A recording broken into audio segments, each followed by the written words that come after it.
Hello everyone, यो चाहिँ हाम्रो बन्दीपुरको डिटेल्ड आइटिनरी हो। हामी बिहानै उठेर कलङ्की गएर डुम्रे जाने इबीमा चढ्यौँ। अनि त्यहाँ डुम्रेमा गएर चाहिँ केबल कारको लोवर स्टेसनमा पाहुना घर भन्ने ठाउँमा खाना खायौँ। पाहुना घरमा चाहिँ सबै कुरा उहाँहरूले अर्ग्यानिक बनाउनु हुँदो रहेछ। हामीले चाहिँ त्यहाँ सुकुटी खाएको थियौँ। त्यहाँको सुकुटी चाहिँ एकदम बेस्ट थियो। त्यसपछि केबल कार चढेर हामी माथि बन्दीपुर बजार गयौँ।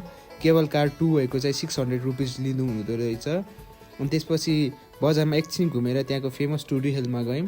त्यसपछि हामी फेरि बजारतिर फर्केर होटलमा गएर बस्यौँ। अनि फेरि डे 2 मा चाहिँ बिहानै उठेर हामी बन्दीपुर जिप सफारी गर्न गयौँ।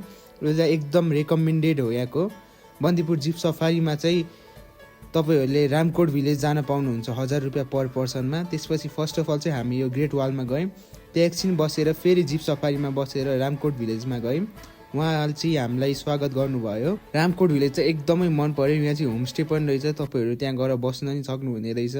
तर हामीसँग टाइम एकदम कम भएकोले हामी यहाँबाट फर्क्यौँ। अनि त्यसपछि यहाँबाट जिपमा फर्केर हामी फेरि केबल कारबाट झरेर हामी काठमाडौँतिर फर्क्यौँ।